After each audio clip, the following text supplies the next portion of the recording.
Hello everyone, we're going to have our lecture now on equilibrium. Equilibrium is a concept that you're probably familiar with. If you don't, maybe you don't call it equilibrium or you're not aware that you're familiar with it.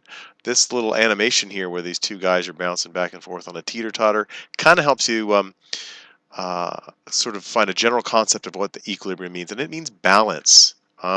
It means a process or a state where, at least in chemistry, the forward and the reverse reactions are in balance.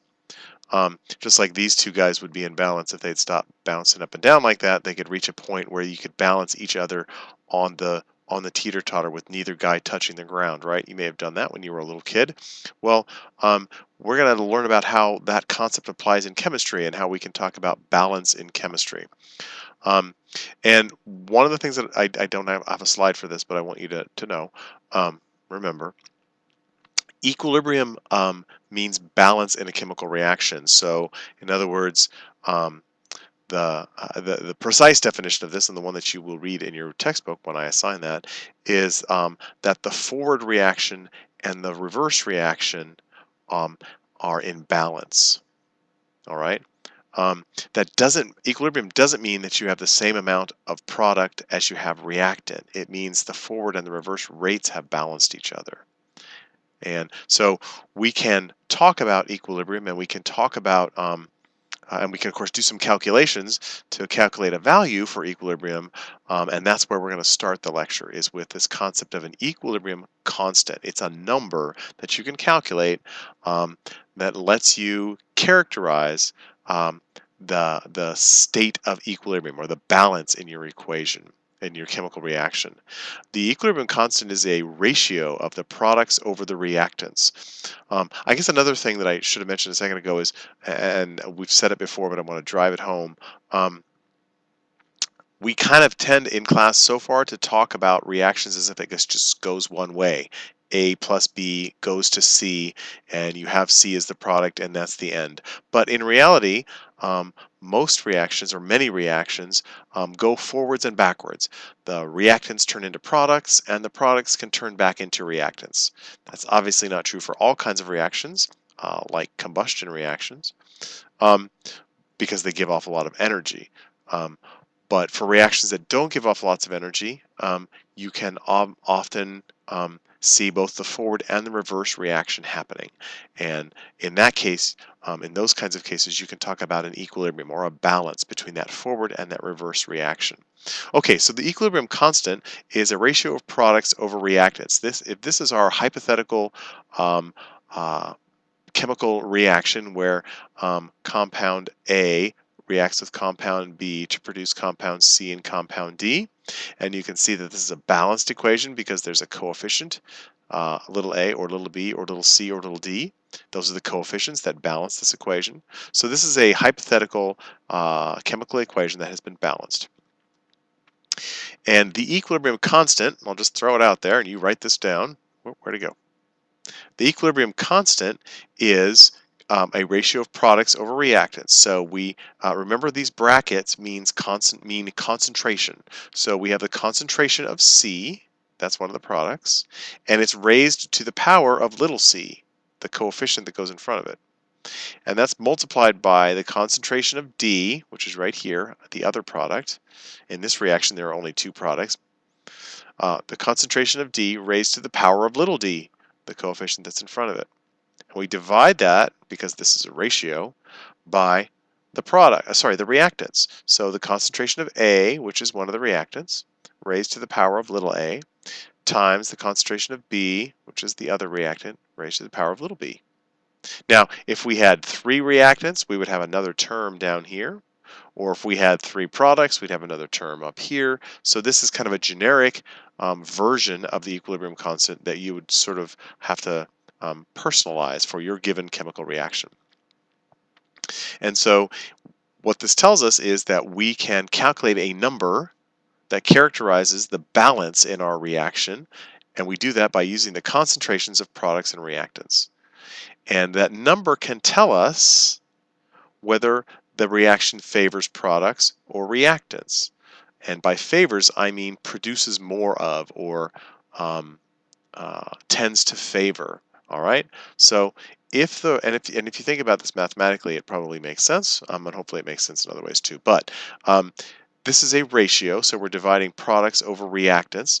And if the concentration of the products is a large number relative to the concentrations of the reactants, then this number is going to be bigger than 1.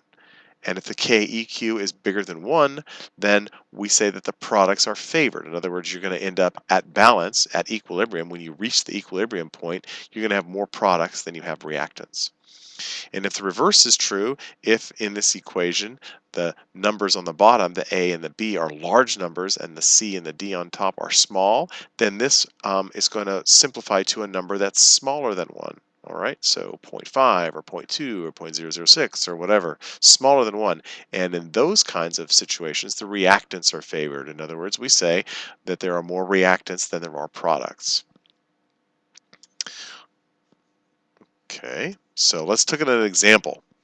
So here's one of my favorite chemical reactions, making water. And we've got H2 plus O2 producing H2O. I balanced it. I hope I did it right. Looks right to me. Okay, so here's the equation. If we start with, or we are given these numbers, the H2 concentration is 2 molar, and the O2 concentration is 3 molar, and the H2O concentration is 3.5 molar. And I just made these numbers up just so I could make an example. It probably doesn't really make any sense, but it's just an example. All right, so here's some made up numbers. Here's the concentrations of the two reactants and the one product. Okay, and the question is, what is the value of the equilibrium constant? And are reactants or products favored? We want to be able to answer those two questions.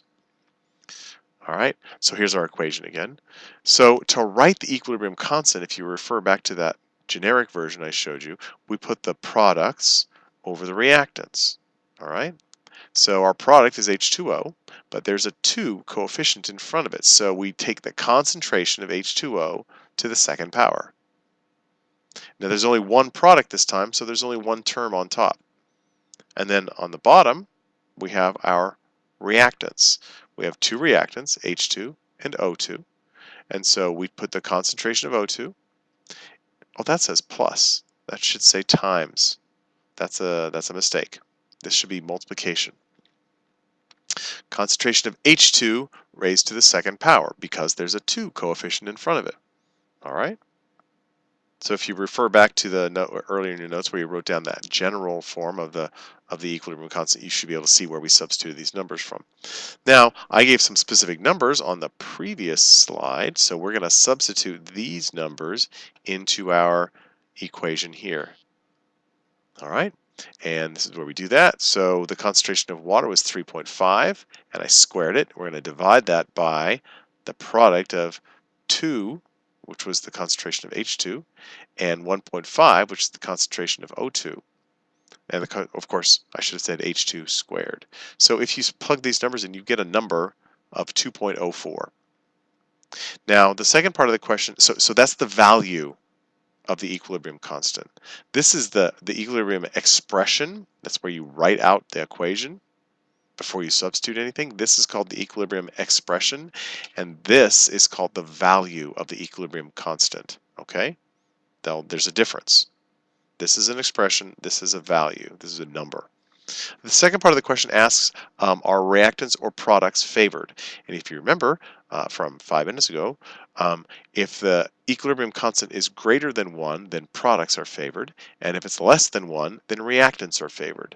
And so this value is 2.04, which obviously is greater than 1, which means that products are favored. Okay, pretty simple example. Another thing we need to touch base on in this lecture is the idea of spontaneity. And no, I don't mean suddenly deciding to go out and grab a hamburger with your friends. I mean spontaneity in a chemical reaction. A spontaneous reaction is a reaction that will occur at whatever the current conditions are. All right, so you've got a reaction that you're going to set up in a beaker on your lab bench, and the room is a certain temperature, and there's a certain atmospheric pressure in the room, and whatever those current conditions are, there's a temperature, whatever those current conditions are, if the reaction will occur at those current conditions, then you call it a spontaneous reaction. and spontaneous reactions favor products in general. A non-spontaneous reaction is one that will not occur at whatever the current conditions are.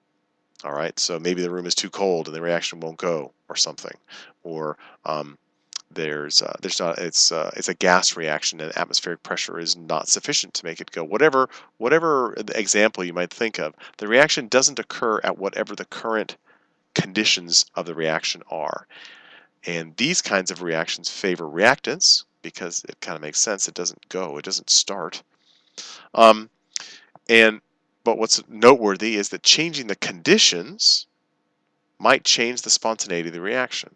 You can change a non-spontaneous reaction into a spontaneous one by, for example, raising the temperature. All right. So this idea of spontaneity is dependent on the conditions that you're discussing at the time, whatever the current conditions of your reaction are. All right, so that was just a little aside. The final concept we need to touch on here is called Le Chatelier's principle.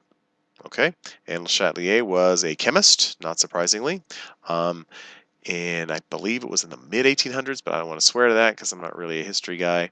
But he developed this idea, or this concept, we turned into a principle, that if you have a chemical system, a chemical reaction is a system, and if you apply some kind of stress to that system, then it will adjust itself to relieve the stress. Okay, I recommend that you write that down, and then we'll take that apart. So when I say a stress, I mean something like changing the concentration, or changing the temperature, or if it's a gas reaction, changing the pressure. So if you apply some kind of stress to your chemical reaction, the equilibrium, the balance, will shift to relieve the stress. Okay? I don't know why I have this bullet point on here, but I'll just remind you then. A catalyst, I see. A catalyst is not a stress on a system. A catalyst helps a reaction get to equilibrium faster, but it doesn't change what the equilibrium value is. The equilibrium constant number doesn't change. The catalyst just helps you get there faster. A catalyst is not a stress on a system like these things are.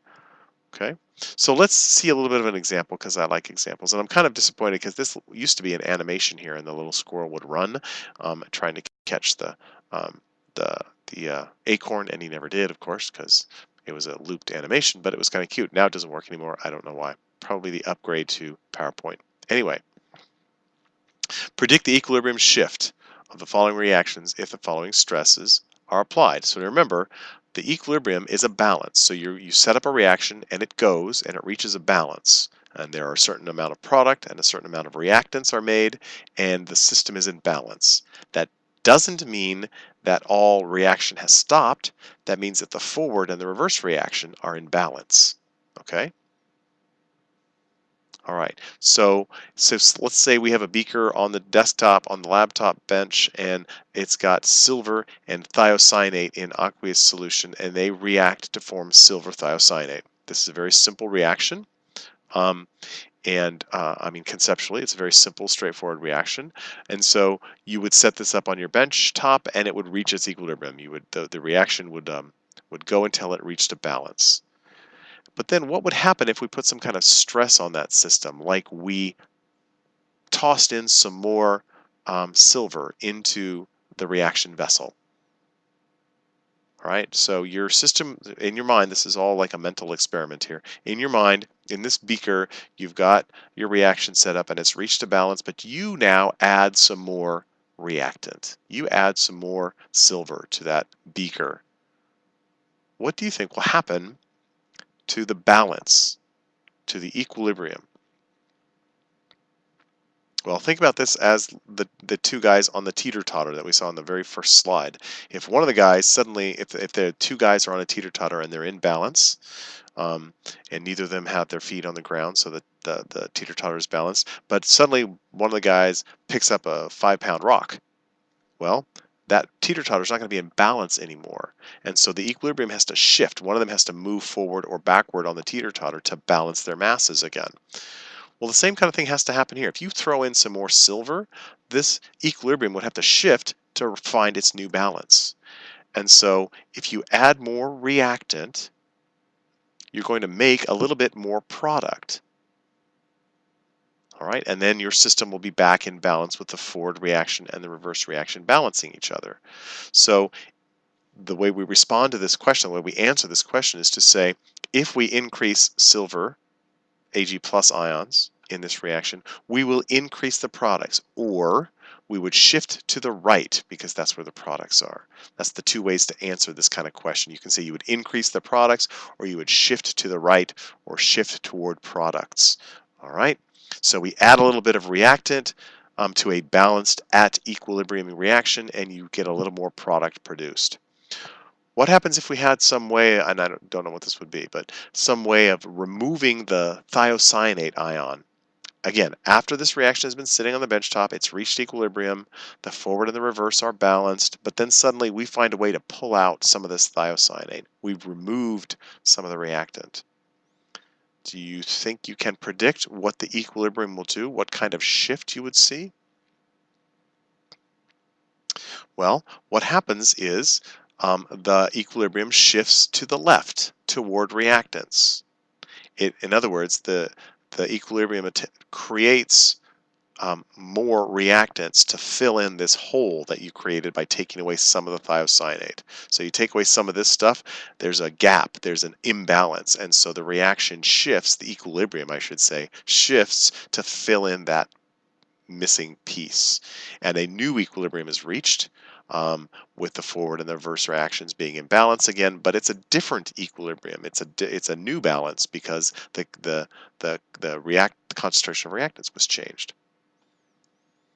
What happens if you were somehow able to remove the product as it was being created? So you've got this balance again, the forward and the reverse reaction at equilibrium, and then you find a way to decrease the silver thiocyanate concentration.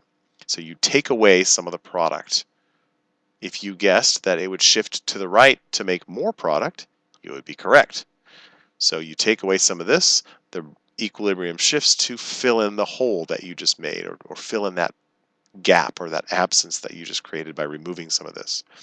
This is called Le Chatelier's principle, and we have a big worksheet that we're going to do about lots of predictions about how Le Chatelier's principle affects balances in chemical reactions. Here's a little so this is I think the last slide. Here is another chemical reaction. This, and when I do this in class, this makes a little more sense, but let's just run through this little quiz anyway. Here is a balanced chemical reaction with some numbers, some concentrations for reactants and products. And what I want you to do in your notes, and I want you to show me tomorrow, where you write the equilibrium expression.